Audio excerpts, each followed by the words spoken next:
Hello friends, 12th standard का 5th lesson शुरू करते हैं, that is oscillation. There are different types of motions which we have seen till date. We have seen rectilinear motion, motion in a straight line. We have seen curvilinear motion, motion along a curve. उसमें हमने देखा था uniform circular motion. Uniform circular motion जो है basically एक periodic motion है. हमको periodic motion क्या है वो भी मालूम है. A motion is said to be periodic when it repeats and re-repeats after a typical interval of time. Uniform circular motion periodic है, लेकिन नॉन यूनिफॉर्म सर्कुलर मोशन ये पीरियोडिक मोशन नहीं है. आपने काफी सारे अलग अलग और मोशंस पढ़े होंगे, उसमें से ये एक मोशन हमको पढ़ना है, that is oscillation. What is oscillatory motion and have we seen oscillatory motion around us? तो oscillatory motion के बारे में जब हम बात करेंगे तो let us take a very simple example. The swing needle जो ऊपर नीचे होती है, it's moving up and down. Swing machine की जो needle है वो, it's an oscillatory motion.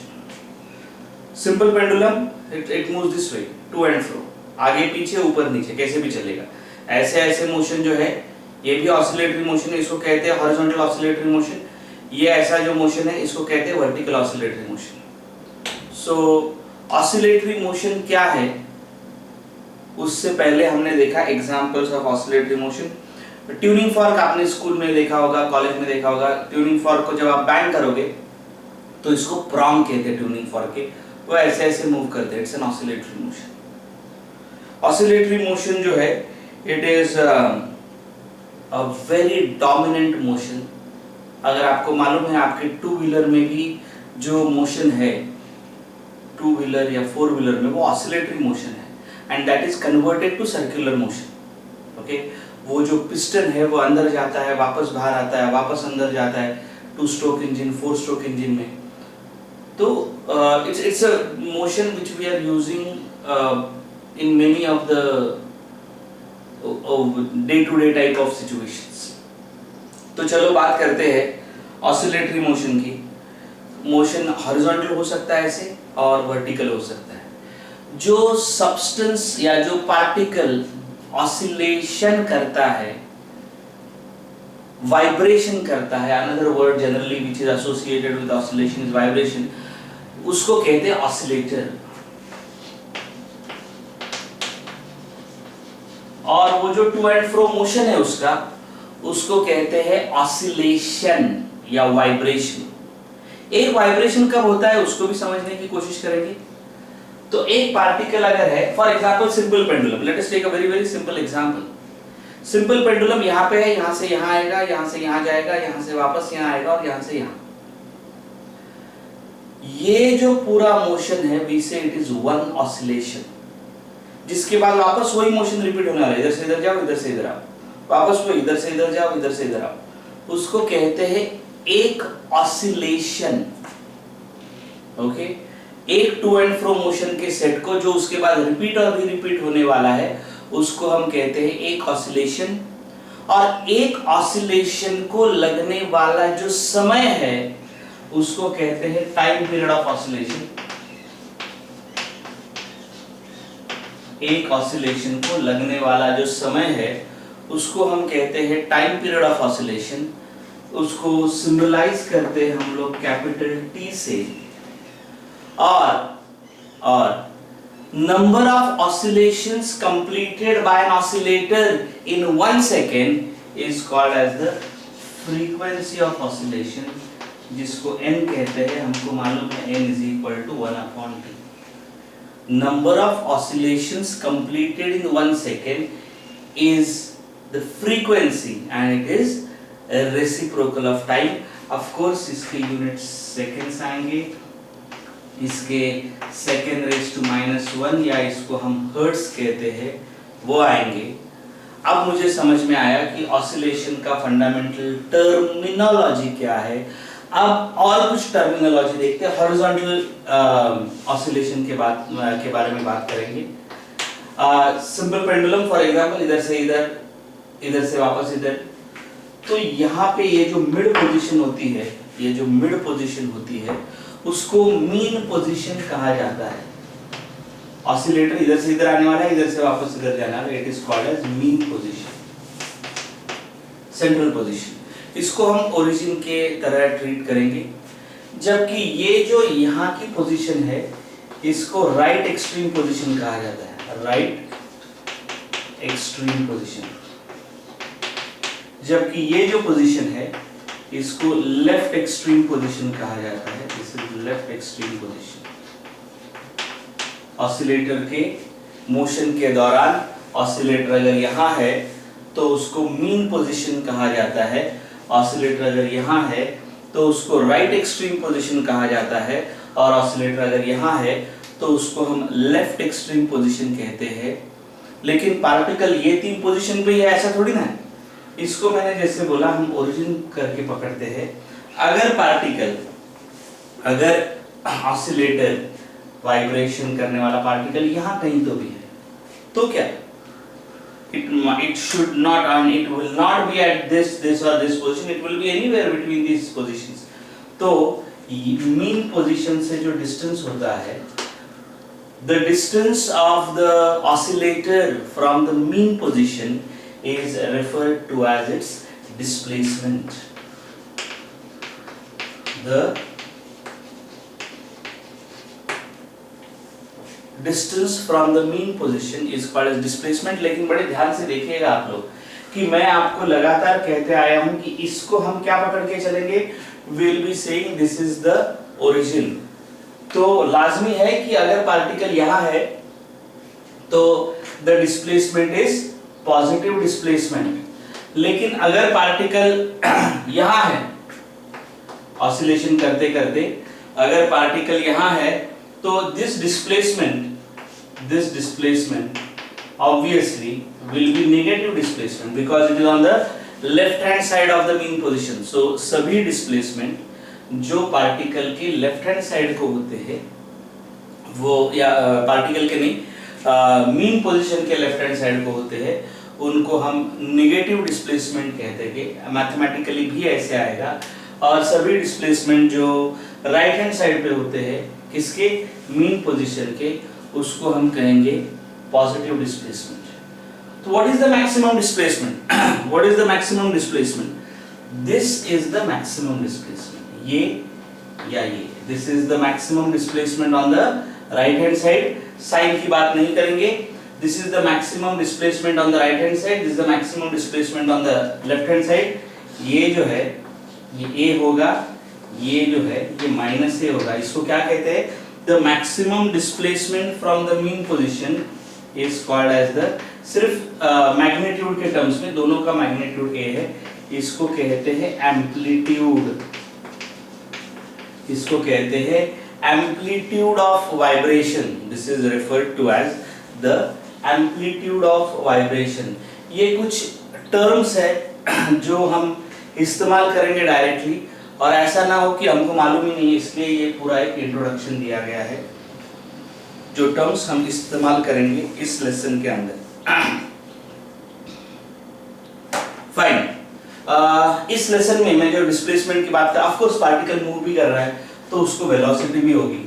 Okay, particle move भी कर रहा है तो वेलोसिटी भी होगी। तुम बोलोगे अरे नहीं, सिंपल पेंडुलम यहाँ से यहाँ जाता है, यहाँ रुक सा जाता है, वापस यहाँ आता है, यहाँ भी रुक सा जाएगा, तो यहाँ पे वेलोसिटी जीरो होगी उसकी। लेकिन जब वो यहाँ से यहाँ जाएगा, मीन पोजीशन से पास होगा, तो उसकी वेलोसिटी जरूर होगी।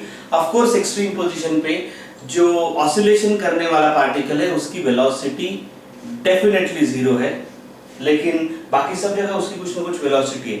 हम वेलोसिटी का भी एक्सप्रेशन ढूंढेंगे। एक्सेलरेशन भी है क्या ये? Is the motion accelerated? Oscillatory motion ये एक्सेलरेटेड मोशन है क्या? The answer is yes, because particle जब एक्सट्रीम पोजीशन पे होता है तो उसकी वेलोसिटी जीरो है। जब वो मीन पोजीशन पे आता है वेलोसिटी बढ़ती जाती है, it becomes maximum at the mean position. ये प्रैक्टिकल एक्सपीरियंस है हमारा। और जब वो मीन पोजीशन से दूसरे एक्सट्रीम की तरफ जाएगा, वापस उसकी वेलोसिटी बदलेगी। वेलोसिटी में आने वाले बदलाव की वजह से हम कहते हैं कि एक्सेलरेटेड मोशन है, because change in velocity we associated with acceleration. तो एक्सेलरेशन भी होगा डिस्प्लेसमेंट भी होगा, वेलोसिटी भी होगा, और हम देखेंगे कि ये सभी जो टर्म्स है जिसको हम इस लेसन में हम लोग पढ़ने वाले, ये सभी को साइन और कोसाइन के टर्म्स में एक्सप्रेस किया जाता है। साइन और कोसाइन, कोसाइन यानी कॉस, साइन और कॉस के टर्म्स में एक्सप्रेस किया जाएगा। और यही वजह है कि इनको हार्मोनिक दिया हुआ है आपके बुक में। यस, इसको हार्मोनिक फंक्शंस कहते हैं, मैथ्स में पढ़ा होगा आपने ये।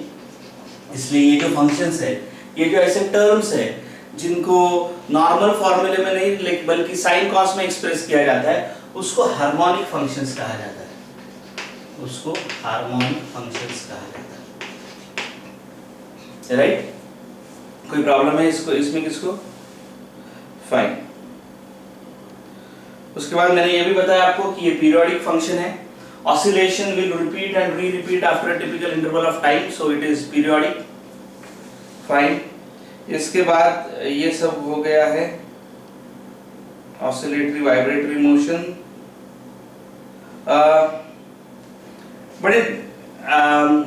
बड़ा एक इंटरेस्टिंग स्टेटमेंट दिया है, क्या आप उसको बिना कुछ एक्सप्लेनेशन के समझ पा रहे हो क्या? देखो, the sentence is every oscillatory motion is periodic but every periodic motion need not be oscillatory. सभी ऑसिलेटरी मोशंस जो है वो पीरियोडिक है, ऑफ कोर्स मैंने अभी अभी बताया आपको, लेकिन हर पीरियोडिक मोशन ऑसिलेटरी होना जरूरी नहीं है। Simple example, uniform circular motion, is it periodic? Yes it is, but is it oscillatory? No it is not. So हर ऑसिलेटरी मोशन अमूमन पीरियोडिक होता है, लेकिन हर पीरियोडिक मोशन ऑसिलेटरी मोशन नहीं होता है। ओके? उसके बाद और एक दिया है, इस लेसन में हम लोग एक टेक्निकल वर्ड इस्तेमाल करेंगे, उसके बारे में बात करते हैं। The simplest form of oscillatory motion, the simplest form of oscillatory periodic motion is the simple harmonic motion in which every particle of the oscillating body moves to and fro about the mean position along a fixed path.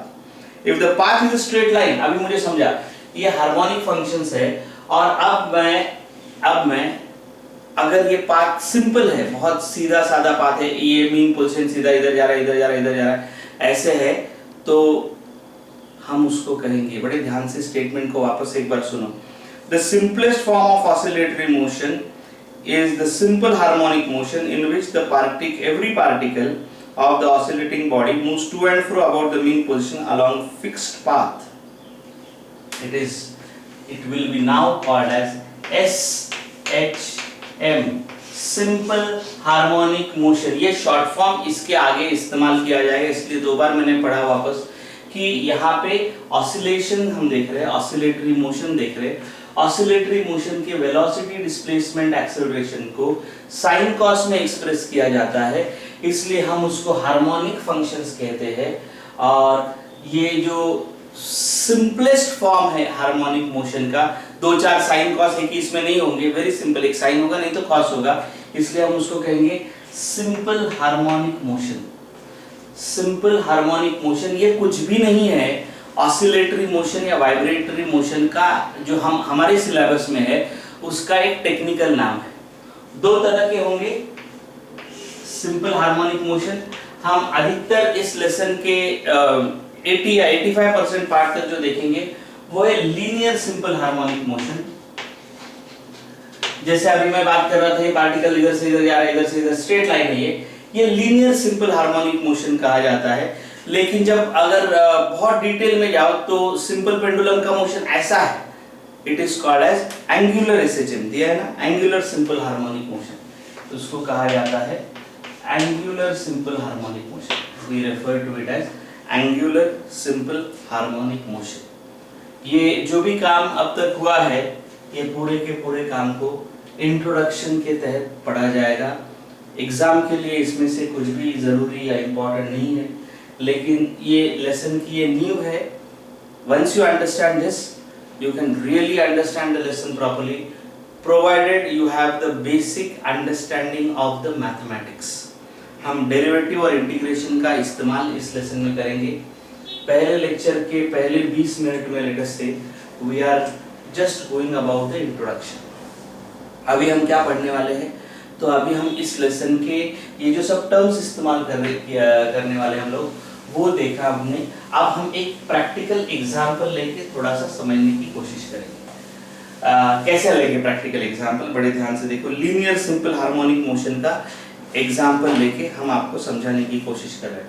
Late us take a very simple example. ये यहाँ दीवार है vertical, इसके ऊपर एक table लगा दिया है। बड़े ध्यान से समझना इसको।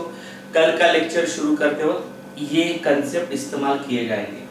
टेबल है, टेबल के यहाँ ये दीवार है और यहाँ पे मैंने एक स्प्रिंग लगाई। स्प्रिंग जहाँ खत्म होती है वहां पे एक ब्लॉक लगा दिया है। ये जो है ये ब्लॉक है, उसको लगाई गई है एक स्प्रिंग।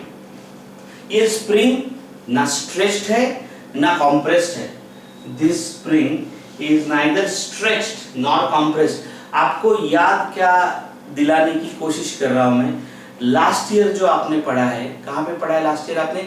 इलास्टिसिटी में पढ़ा है। उसके बारे में थोड़ी सी जानकारी दूंगा। इंटरनल रिस्टोरिंग फोर्स यहाँ पे क्योंकि ये इक्विलिब्रियम में है, इसके क्योंकि सभी मॉलिक्यूल्स इक्विलिब्रियम डिस्टेंस पे है, तो यहाँ पे इंटरनल रिस्टोरिंग फोर्स जैसा कुछ भी डेवलप नहीं होगा। ये स्टेबल इक्विलिब्रियम है। ये ब्लॉक यहाँ बैठा है, ये स्प्रिंग स्ट्रेच या कॉम्प्रेस नहीं, ये ऐसा ही रहेगा। राइट, अब मैं क्या कर रहा हूँ? अब in the second diagram what I am doing is वही टेबल वही सब कुछ, और अब मैं इस स्प्रिंग को स्ट्रेच कर रहा हूं और इस ब्लॉक को यहाँ पे लेके आया हूं। इस ब्लॉक को मैं यहाँ पे लेके आया हूं। मैंने इसको इधर पे डिस्प्लेस कर दिया, हाथ से उस ब्लॉक को पकड़ा और उसको यहाँ पे राइट साइड पे कुछ अंतर तक खींचा, राइट साइड पे कुछ अंतर तक खींचा और खींचने के बाद छोड़ दिया। What is going to happen is the question. I pull this on the right hand side. I pull this on the right hand side through a certain distance, and after that I release it. What is going to happen thereafter is the question. तो analysis कीजिएगा, समझिएगा इसको। मैं इसका कुछ हिस्सा आपको explain कर रहा हूँ। यहाँ पे जैसे ही मैं इसको छोड़ देता हूँ, ये जो स्प्रिंग है अभी, उस स्प्रिंग को अभी जैसे यहाँ था वैसा नहीं रहा सिचुएशन। इस स्प्रिंग को मैंने स्ट्रेच कर दिया है, आई हैव इलॉन्गेटेड इट। उसके मॉलिक्यूल्स के बीच में का अंतर बढ़ गया है। इस स्प्रिंग के अंदर इंटरनल रिस्टोरिंग फोर्स डेवलप होगा जो इस स्प्रिंग को या ब्लॉक को वापस यहाँ लाने की कोशिश करेगा। लेकिन जब तक मैं इसको पकड़े हुए हूं यहाँ तक, तब तक ये हिलेगा नहीं। जैसे ही मैं इसको छोड़ देता हूं, मैंने फोर्स कौन से डायरेक्शन में अप्लाई किया? इस डायरेक्शन में। तो इंटरनल रिस्टोरिंग फोर्स क्या करना चाहता है? इस ब्लॉक को वापस यहां लेके आना चाहता है। उसमें ये इंटरनल रिस्टोरिंग फोर्स इस दिशा में प्रोड्यूस होगा। कौन सी दिशा में प्रोड्यूस हुआ है? बड़े गौर से देखना और समझना इसको। The internal restoring force is produced in a direction opposite to that of displacement. ये जो F है वो और ये जो X है वो अपोजिट डायरेक्शन में। मैंने ऑब्जेक्ट को इधर खींचा, इंटरनल रिस्टोरिंग फोर्स उसके अंदर विपरीत दिशा में प्रोड्यूस हो गया। और थोड़ा डिटेल में जाएंगे। इसको और ज्यादा खींचा, क्या होगा? इसको अगर और ज्यादा खींचा तो X ज्यादा आएगा और मुझे मालूम है क्या होगा। इसको अगर यहाँ और ज्यादा खींचा तो X जरूर ज्यादा होगा, लेकिन उसके साथ साथ इंटरनल रिस्टोरिंग फोर्स भी ज्यादा आएगा। My hand can feel that. इधर ही खींचो, कोई टेंशन नहीं, और इसको खींचो पीछे और फिर छोड़ो। माई हैंड कैन फील कि मेरा हाथ इधर पुल किया जा रहा है स्प्रिंग द्वारा। What am I trying to tell you is I am trying to tell you that the restoring force is directly proportional to the displacement. I am trying to tell you that the internal restoring force is directly proportional to displacement. More the displacement, more will be the restoring force. चलिए बात करते हैं आगे क्या होगा। अभी यहाँ पे आगे क्या होगा? जैसे ही मैंने इसको यहाँ पे छोड़ दिया, what is going to happen? जैसे ही मैंने इस ब्लॉक के ऊपर जो हाथ पकड़ के रखा था मैंने, उसको जब छोड़ दूंगा मैं, what is going to happen? The block is going to rush over here because it is going to experience the internal restoring force which is going to take it to this position. तो block यहाँ से यहाँ आ जाएगा। अरे यहाँ जैसे ही आ जाएगा, what is going to happen? Obviously, F is directly proportional to X. Block अगर यहां से यहां आ गया, मीन पोजीशन पे आ गया, internal restoring force becomes zero. अरे इंटरनल रिस्टोरिंग फोर्स जीरो हो जाएगा तो रुकता है क्या ब्लॉक यहां पे? प्रैक्टिकली मुझे मालूम है कि भले ही इंटरनल रिस्टोरिंग फोर्स जीरो हो गया, ब्लॉक यहां नहीं रुकेगा। In spite of the fact that the internal restoring force has become zero, but because it has already acquired a tremendous velocity while it was moving towards the mean position, it won't stop over here. It will, what it will do? It will overshoot this position, will compress the spring. It will overshoot the mean position, compress the spring, और आगे जाके वो यहाँ पे आके रुक जाएगा। आगे जाके वो स्प्रिंग को कंप्रेस करते हुए, स्प्रिंग को कंप्रेस करते हुए वो यहां आके रुक जाएगा। The block does come to a rest. The block does come to a rest, but not over here. यहाँ पे although the internal restoring force becomes equal to zero, but because of the already acquired velocity, it overshoots the mean position, compresses the spring, and moves over here. And then उसकी पूरी ऊर्जा जो kinetic energy उसने acquire की है यहां तक आते आते, वो पूरी ऊर्जा जो है, वो पूरी काइनेटिक एनर्जी उसको पुश करते हुए स्प्रिंग को यहां लेके जाता है। Now the displacement is in this direction. उसका स्पीड कम होते जाता है और फिर स्प्रिंग को जब वो कंप्रेस कर देगा तो इस पोजीशन पे वो वापस एक बार रुक सा जाता है। It stops over here. It has compressed the spring sufficiently. The entire kinetic energy now is becoming the potential energy of the spring, क्योंकि spring में यहाँ पे elongation आ रहा था, खींचे जा रहे थे particles, अपने equilibrium position से अधिक distance पे थे, यहाँ पे नजदीक आ गए। And then what happens? यहाँ पे उसकी velocity zero हो जाती है लगभग, and then it starts coming back. This block again starts coming to the mean position. Why? Because restoring force है। जैसे वो यहाँ से यहाँ पे restoring force zero हो गया, जैसे वो यहाँ से यहाँ जाना शुरू करेगा, वापस restoring force डेवलप होगा। वो restoring force कोशिश करेगा ब्लॉक को mean position पे लाने की, लेकिन वो ब्लॉक की velocity की वजह से वो वापस वहां जाएगा। जब ये दोनों में equilibrium आ जाएगा, ब्लॉक रुक गया।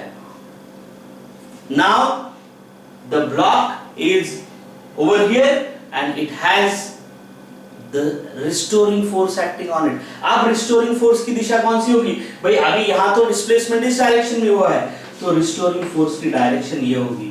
Please understand the restoring force is equal to minus kx लिखा है मैंने। The restoring force is directly proportional to displacement. जितना displacement ज़्यादा, उतना restoring force ज़्यादा, and number two, it is always directed opposite to that, इसलिए minus है।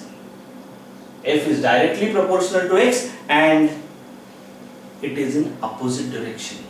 Therefore, this is the minus sign. ये जो k है यहाँ पे, ये जो k है यहाँ पे, उसको स्प्रिंग कांस्टेंट कहा जाता है।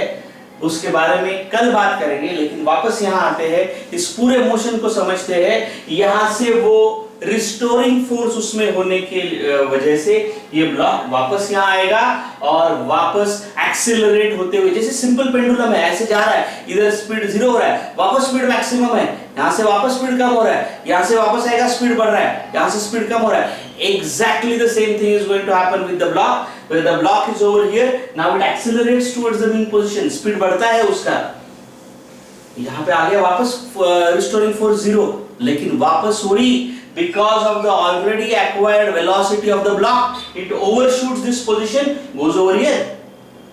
Again its velocity decreases as it comes over here. Finally its velocity becomes zero यहाँ पे, जैसे यहाँ पे, and then again it goes again towards the mean position. Velocity बढ़ रही है, maximum velocity at the mean position. Restoring force zero, but because of the already acquired velocity इधर गया वो, वापस restoring force आया, कंप्रेस कर दिया, रुक गया। रिस्टोरिंग फोर्स ने वापस उसको मीन पोजीशन की तरफ खींचा, एक्सेलरेट होते हुए मीन पोजीशन की तरफ आया। मीन पोजीशन पे रिस्टोरिंग फोर्स जीरो हो गया, लेकिन यहाँ पे वापस वही because of the acquired velocity इधर जाएगा, वेलोसिटी कम होते जाएगी, वापस रुक जाएगी। It will perform simple harmonic motion, simplest of the motion, to and fro, इसलिए सिंपल हार्मोनिक मोशन, क्योंकि इसमें हार्मोनिक फंक्शन है, उसके वेलोसिटी डिस्प्लेसमेंट और एक्सेलरेशन में, so we refer to this as simple harmonic motion. सीधे लाइन में हो रहा है, इसलिए this is a classical example of linear simple harmonic motion. इसके मैथमेटिक्स में जाने से पहले हम k के बारे में बात करेंगे। k is called as the spring constant, और ये स्प्रिंग के कैरेक्टरिस्टिक के ऊपर निर्भर करता है। k के यूनिट देखते हैं बच्चों, बहुत बार एंट्रेंस में आया हुआ है, F upon x, it is Newton per meter. The units of k are Newton per meter, or the units are dyne per centimetre. Newton per metre एक यूनिट है, डाइन पर सेंटीमीटर एक unit है। चलो dimensions की बात करते हैं। L1 L1 m1 t minus 2 upon L1, ये कट हो गया। The dimensions are m1 t minus 2। Spring constant के बारे में हम बात कर रहे हैं, उसके डायमेंशंस m1 t minus 2 है। कन्वर्जन की बात करेंगे, 1 newton per metre is equal to, newton को डाइन में 10 raised to the power 5 dyne, metre को सेंटीमीटर में 10 raised to 2 centimetre, 10 raised to 3 dyne per centimetre. आज के हमारे इस लेक्चर में हमने मैथमेटिकल पार्ट का आगाज किया है। We have just started with the mathematical part. ये कंसेप्ट को समझना बहुत ज़रूरी है, इसलिए सिर्फ इनिशियल पार्ट जो है वो पढ़ाया गया है। I hope you have understood that part, and in the next lecture definitely we are going to get into the mathematical details of linear simple harmonic motion. We will find out the expressions for velocity, acceleration and displacement. लेकिन आज के लिए इतना ही है, रुक जाते हैं यहाँ पे। Thank you so much.